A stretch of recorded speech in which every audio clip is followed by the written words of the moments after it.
Hey guys, welcome back to another episode of Benton's Builds, and today I'm going to be going over how I built Ozpin's Transformable Cane. It's magic! So a lot of this video is going to be going over what I used, what materials, where I got them from, and I'll have a link in the description for a full-on thread where I have pictures and I describe things more thoroughly. This is just going to be a quick overcap of everything and how it's assembled and where I got everything from. So starting off, everything I got you can get at your local hardware store, Walmart, craft store. Nothing I got was from online. You can go out to the store and purchase everything today and get started. So I'm going to cut right to the chase, and I got a lot of people asking me, well, what did you use to make it, extend? And a lot of people were pointing toward a lightsaber or PVC pipe, and that's not the case. It's actually a selfie stick for cameras or your phone. It's just something I found at Walmart when I was browsing through. I found a similar selfie stick at Best Buy, but then I came across this black one at Walmart and it was perfect. It has a nice locking mechanism where all you have to do is give it a quick twist for each of the three segments, and it folds in or out depending upon which way you twist it. And it also locks, so once it's in here, it can't fall out, and once you have it pulled out and you lock each individual one, it remains solid, except for that little bit.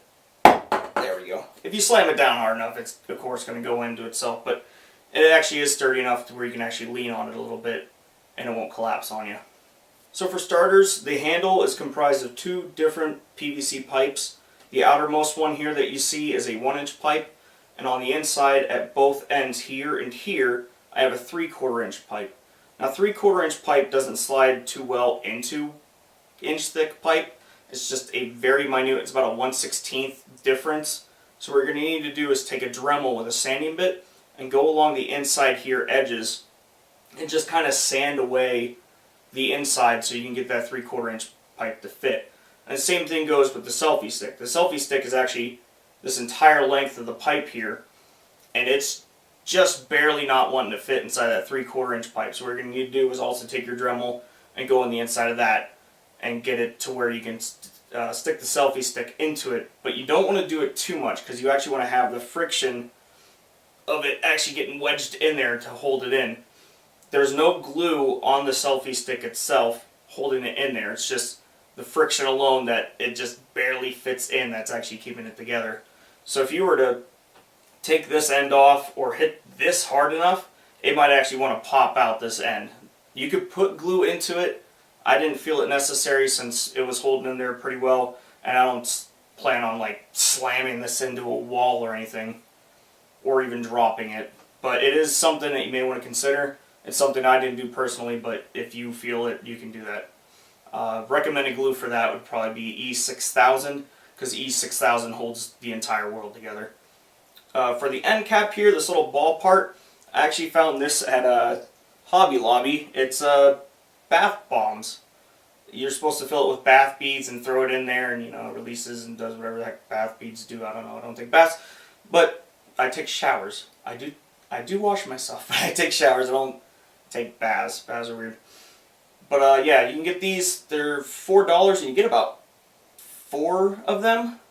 I want to say you get 8 individual pieces, but there's a top half and a bottom half, and that's basically what I used for this. Painted the bottom half to be silver.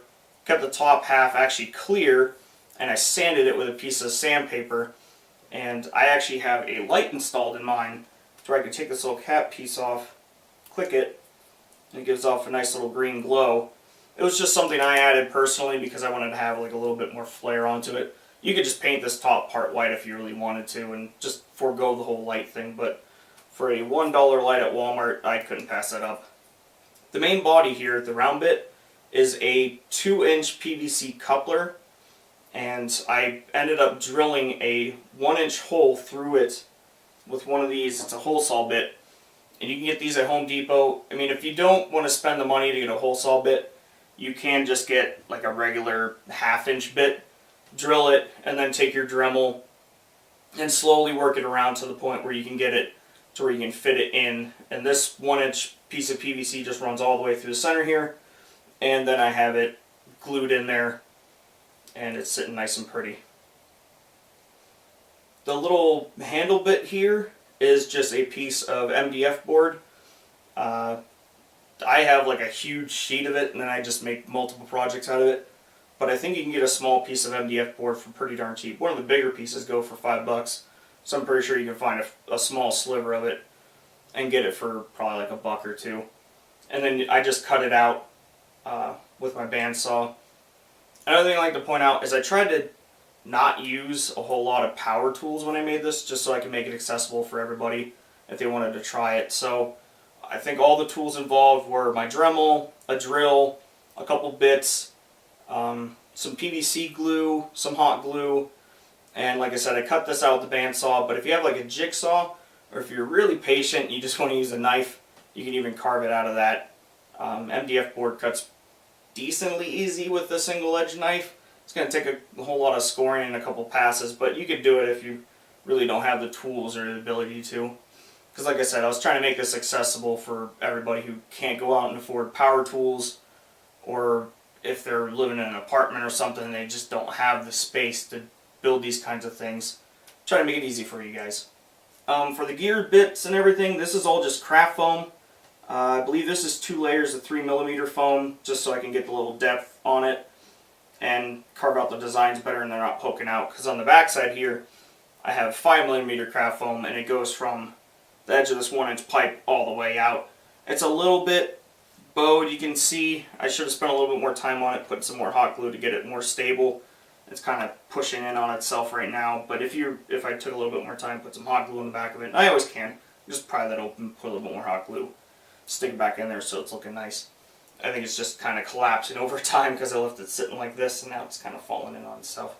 But that wasn't like a key feature I was trying to go for here. I was trying to make it so it can transform. That was the whole idea of making this thing.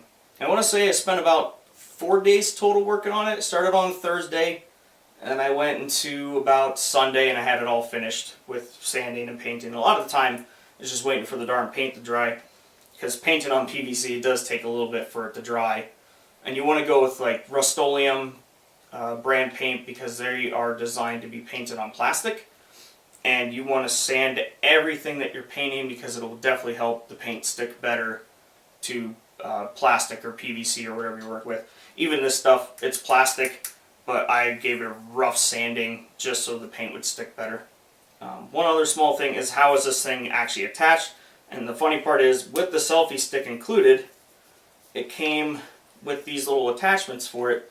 And so I just shoved one of the attachments in here, drilled a small little hole so the screw end of it is sticking out, and the screw end of the selfie stick is still sitting there. So it just screws on and off. Makes it nice to where if this thing ever decides to break or fall off, I can just go, okay, let's take a new one and just screw it right on there, and it's back to being perfect. So I think that just about covers it for everything in this video. I haven't given a final tally before I made this video of how much everything costs. I'll put it right down here right now so you can actually see what the cost would be if you wanted to go out and make one of these yourself. It doesn't include the cost of tools, but it does include the cost of materials. So I think that's going to do it for this video. If you guys have any questions or anything, feel free to leave a comment down below. You can also get a hold of me. I'm on Facebook at Benton's Builds. Just leave me a message. I'll get back to you as soon as possible. I usually check it about every day. Same thing with YouTube. I check the comments every single day. So if you guys have any questions or anything, or if you have any improvements or would like to get information on anything else, and I'll also have a link in the description down below for the thread where I'll have all the pictures and more in detailed, close-in shots of how everything went together.